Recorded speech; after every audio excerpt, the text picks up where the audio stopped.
At the company gala, my husband's boss insulted me, completely unaware that I'm the one who owns the building. She thought I was a nobody, a meek wife clinging to her husband's coattails. She thought wrong. And tonight, at their glittering corporate gala, she would pay a price far steeper than she could ever imagine. The ballroom lights, usually a soft, warm glow, felt cold and judgmental, casting long, stark shadows across the polished marble.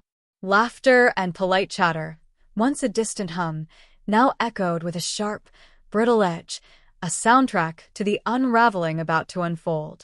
It was supposed to be Michael's night. 5 years. 5 brutal, 80-hour-a-week years of grinding, sacrificing, pouring his soul into Miller Industries. And tonight it finally paid off. Senior Vice President. I had never seen him so proud, so utterly alive. I'd bought a new dress for the occasion. Nothing flashy, just a simple black cocktail dress that fit perfectly, a quiet celebration of our shared journey. I walked in on his arm, my heart swelling with pride, feeling like we were finally here. Then we met Veronica. She intercepted us at the entrance, a shark in designer satin. "Michael," she gushed, air kissing his cheeks, her eyes sliding past me as if I were part of the decor. "So wonderful you could make it. And this must be your wife." The pause before wife was a subtle knife twist, a deliberate, condescending pause that spoke volumes. Her eyes, sharp and dismissive, did a quick scan. My department store dress, last season's shoes, a simple gold wedding band, no diamonds. She categorized me instantly, efficiently. "Julia," I said, extending my hand, a flicker of warning igniting inside me. She took it like it might be contaminated, barely a touch. "How nice. Michael, you really must introduce her to the other wives. They love taking new members under their wing, teaching them how things work." Michael squeezed my hand, a silent, helpless apology. He knew Veronica. He'd warned me she was particular about company events, but he needed this job. He loved this job. And I, fool that I was, thought I could handle one night of condescension. I thought wrong. The evening was a masterclass in subtle, cutting humiliation. Veronica introduced me to her circle as Michael's wife. Isn't it sweet how he married his college sweetheart? The implication hung heavy in the air. Before he knew better, before he understood what kind of wife an executive really needed. "What do you do, Brenda?" one of them asked, her gaze drifting over my shoulder. "It's Julia. I work in real estate." My voice was calm, measured. "Oh, how fun. Residential? I bet you help young couples find starter homes. That must be so rewarding." Her tone was cloyingly sweet. "Commercial, actually," I replied, a tight smile playing on my lips. "Commercial?" Veronica laughed, a tinkling sound that sent shivers down my spine. It was a sound that meant nothing good, ever. "How ambitious. Does your little agency handle many properties?" "A few." I had mentioned that my little agency was Rhodes Property Group, that I personally owned 47 commercial buildings in the city, or that the very building we were standing in, this opulent, grand edifice, was one of them. Why bother? They'd already decided who I was. And frankly, a part of me relished the secret, a quiet, dangerous power humming beneath my polite facade. Michael was pulled away repeatedly, drawn into important conversations with important people. I caught his apologetic glances across the room, but I waved him off. This was his night. I could handle the Mean Girls Club. Then came dinner. I was seated at the wives' table, of course. Michael was at the executives' table, making connections, building relationships. Veronica held court at the head, regaling everyone with stories of their recent European vacation. Of course, we stayed at the Four Seasons. Robert insists on a certain level of quality. "I'm sure you understand, Stella." "Julia," I corrected, for what felt like the dozenth time. "Of course. Though I suppose when your husband makes Michael's salary, you have to be more selective about travel. But there are lovely local destinations. Have you tried the state park? Very affordable." Her eyes gleamed with a predatory satisfaction. "We enjoyed the Maldives last month," I said, my voice dangerously even. The overwater bungalow was nice. Silence. Pin-drop silence. Then Veronica's laugh, sharper now, more brittle. How extravagant. Michael must have gotten quite a bonus. Or did you use points? She turned to the others, a conspiratorial glint in her eyes. Travel points can make anything possible these days. Robert's assistant books all our travel. I couldn't possibly keep track of those point systems. We pay cash, I said, my gaze locked on hers. I don't like being locked into point systems. Another laugh, high-pitched and forced. Of course you did. Michael's so lucky to have a wife who's careful with money. Though between us girls, she leaned in conspiratorially. Be careful about seeming too eager to spend his earnings. Men notice these things. And that's when it clicked. The entire evening, the condescension, the snide remarks, the thinly veiled insults. She thought I was a gold digger. A grasping wife, clinging to Michael's coattails, spending his hard-earned money. A slow, cold anger began to unfurl in my gut. My carefully constructed composure was cracking. You're right, I said, my voice low. Men do notice things, like when our landlords are unhappy. Veronica waved dismissively. Oh, you don't need to worry about that. Robert owns this building. Well, the company does. It's their crown jewel, a prestigious address, perfect location. He was just telling me how they'll never have to move again. I smiled, a genuine, terrifying smile that didn't reach my eyes. How wonderful for him. Dessert was served, some architectural thing with gold leaf that probably cost more per plate than most people's car payments. Veronica, utterly oblivious to the storm brewing, continued her performance, oscillating between barely veiled insults and patronizing guidance. I know it must be overwhelming, these events. The other executives' wives and I were talking, and we want you to know it's okay if you feel out of place. Not everyone is built for this world, but with some effort, you could learn to fit in better. That's very kind, I said, a flicker of amusement now dancing in my eyes. For instance, that dress. It's sweet, very department store. But at these events, people notice brands. It reflects on Michael, you understand? I could introduce you to my personal shopper. She works miracles, even on a budget. I'll consider it. The rage was now a cold, clear focus. And conversation skills are so important. You tend to be rather quiet. Men like Robert need wives who can work a room, who understand the game. But don't worry, it can be learned. I wasn't always this polished either. I doubted that.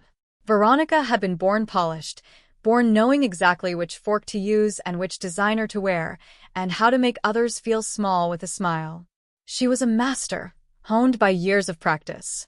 Thank you for the advice, I said, my voice barely above a whisper, but with an underlying steel that should have been a warning. Oh, one more thing. She touched my arm, false concern radiating from every pore. I overheard you mentioning commercial real estate earlier. A word of caution, don't oversell yourself. The men here deal with real players, major firms. It's embarrassing when wives pretend to understand their husband's world. Just be yourself. Michael married you for who you are, not who you're trying to be.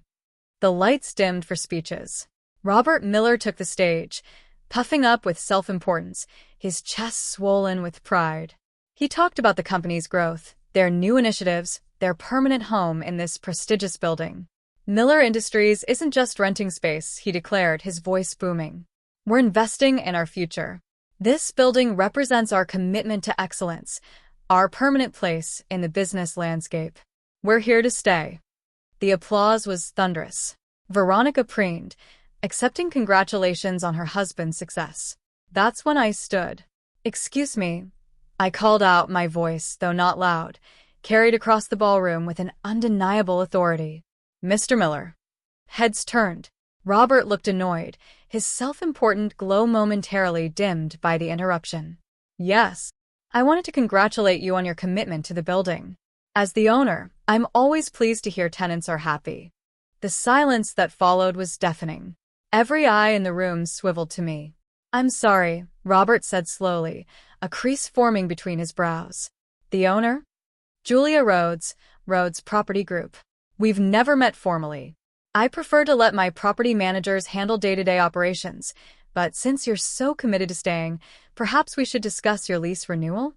Veronica's voice, usually so confident, cut through the silence, sharp and shrill. That's impossible. I turned to her, my gaze icy. Which part? That I own the building, or that I've been sitting here all evening listening to you explain how I don't belong in my own property? You're lying, she hissed, her face a mask of disbelief and dawning horror. I pulled out my phone, calm as you please, and brought up the property records. Would you like to see the deed? Or perhaps the email your husband sent last month complaining about the renovation schedule. The one where he threatened to break the lease if we didn't accommodate his timeline. Michael appeared at my elbow, no longer recording, but standing solidly beside me, his presence a quiet, unwavering pillar of support. Robert's face had drained of all color, his earlier pomposity replaced by raw panic. Julia. His voice was a mere croak. I had no idea. Of course you didn't. Your wife made it very clear tonight that I'm too insignificant to matter. Just a little housewife playing at business, married to one of your SVPs for his money. I never, Veronica started, her voice trembling. Cute dress. Must be nice having a husband who buys you things, I quoted, my voice mimicking her saccharine tone. Be careful about seeming too eager to spend his earnings. Don't oversell yourself. Should I continue? The other executives were pulling out their phones, no doubt Googling Rhodes Property Group. The whispers started immediately, a low hum of shock and awe. 47 properties, net worth in the hundreds of millions, one of the city's largest commercial landlords. This is a misunderstanding, Robert stammered desperately, beads of sweat forming on his brow. Veronica didn't mean. Oh, she meant every single word. Just like she meant it when she called my agency little.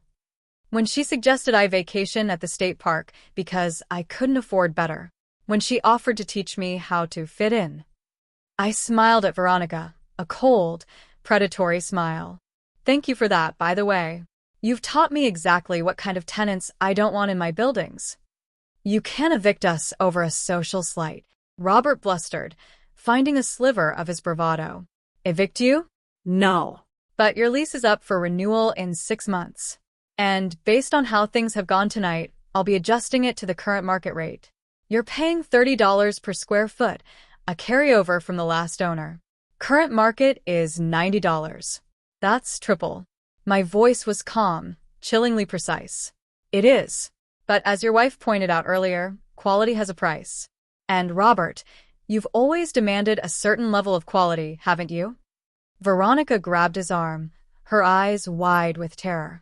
Robert, do something? What would you like him to do? I asked, turning my gaze to her. Show respect? Too late. Apologize? Doesn't mean much now. Acknowledge that the person he's dismissed all evening actually owns the building? That's happening now. This is unfair. Robert cried, his voice cracking. This is business, I retorted, my voice cutting through the tension. The same business you keep telling me I don't understand. Michael finally spoke, his hand gently on my back. Julia, maybe this should be discussed in private. No, I said, my eyes still fixed on Robert and Veronica. Your boss's wife chose to belittle me in front of everyone. The correction will happen in front of everyone, too. I turned back to Robert, my voice firm, resolute. Here's the outcome. You'll keep your current rate for the remainder of the lease. After 6 months, you'll move out. I already have tenants lined up who are prepared to pay market value and who know how to treat a landlord professionally. Please. Robert's tone was desperate now, almost begging. We've invested millions tailoring the space. Our operations are built around this location. Investments you made in my building. I reminded him. Per your lease, any improvements stay when you go. The next tenants will be thrilled to use the executive conference room you installed. Michael. Robert turned desperately to my husband, a last-ditch plea. Talk to your wife. Make her reconsider. Michael smiled, a slow, dangerous grin that perfectly matched the one I felt growing on my own face. With respect, sir, I don't control my wife. And frankly, she's the expert here. I just work for you. Not for much longer, if she follows through with this, Robert blurted out. The threat barely veiled. Are you threatening his job over a lease negotiation? I asked calmly, my voice dropping to a dangerous whisper. The room fell silent again, the air thick with unspoken implications. Because that would be a serious matter for a labor review. Robert paled, fear now warring with his anger. No, that's not what I meant. Good. Then we're clear. I picked my purse. Michael, I think we're done here. One more thing, Michael said, stopping me. He grabbed 2 glasses of champagne from a passing waiter, handed me one, and raised his voice so the whole ballroom could hear him, his smile wide and genuine. To my wife, Julia Rhodes. She owns this building and 46 more. Built a real estate group from the ground up and showed more composure tonight than anyone else in this room. He drank, set his glass on Veronica's table with a soft clink, and offered me his arm. We walked out in silence, the applause that had greeted Robert's speech long dead, replaced by stunned, furious whispers. In the car, Michael burst into laughter, a wild, joyous sound. Did you see Veronica's face when you revealed you owned the building? I thought she was going to faint. Then his laughter softened, and he looked at me, truly looked at me. Are you okay? Your job. We'll be fine, he said, squeezing my hand. And, if not, I'll find another. Honestly, I'd rather join you. Rhodes Property Group needs a CFO, doesn't it? My breath hitched. Michael, you're serious? Completely. I'm done playing office politics while you're building an empire. Why stay at Miller Industries when I could build with you instead? You'd leave Miller? I asked, my heart swelling with a warmth that chased away the night's bitterness. In a heartbeat. I'm done pretending you're just a hostess. I want to be part of your company, not downplay it at parties. What about your career? You just made SVP. He grinned. SVP at a company that's about to lose its headquarters? Besides, Rhodes Property Group looks better on a resume. Real growth ahead. You're serious? Completely. Unless you don't want to work with me. Are you kidding? I laughed, leaning over to kiss him. You're the only person I trust with the books. CFO of Rhodes Property Group, he mused. With equity. And a car. Tough negotiator, I teased. You have no idea, he replied, pulling me closer. We drove home, the city lights blurring past, talking about the future, our future. Behind us, the Miller Industries gala had collapsed into chaos. Tomorrow, Robert would scramble to recover. Veronica would be reckoning with her mistake. But tonight was ours. Next event, Michael said as we pulled into the driveway. You wear whatever designer you like, and everyone will know exactly who you are. Actually, I said, a mischievous glint in my eye, I might wear this dress again. Turns out it's very effective. He laughed. Veronica Miller, undone by department store fashion. No, I corrected. Undone by underestimating the wrong woman. Inside, I poured us wine while Michael pulled up the Rhodes Property Group building portfolio on his laptop. Show me everything, he said, his eyes alight. Every property, every tenant, every opportunity. If I'm going to be your CFO, I need to know what we're building. I teased. Partnership, remember? You handle the real estate, I handle the numbers, we both handle the future. And I showed him everything. The properties, the plans, the potential. No more hiding. No more downplaying. No more pretending to be less than I was. Veronica Miller had been right about one thing. Men do notice things. And my husband had noticed that his wife was extraordinary. It just took his boss's wife insulting me in my own building for everyone else to notice, too. 6 months later, Miller Industries moved to a suburban office park. Triple the rent would have been a bargain compared to what they ended up paying. Robert retired early. Veronica deleted her social media after the story went viral. And Michael? He's the best CFO Rhodes Property Group ever had. We work from the top floor of the building Miller Industries vacated, the one with the executive conference room they so kindly renovated for us. Sometimes the best revenge isn't served cold. Sometimes it's served at exactly market rate, with a lease agreement that reflects current values. $90 per square foot, non-negotiable. Just ask Veronica Miller if you can find her. What would you have done in Julia's shoes? Would you have been as unforgiving, or would you have offered a second chance? Let me know your thoughts in the comments below, and don't forget to like and subscribe for more tales of poetic justice.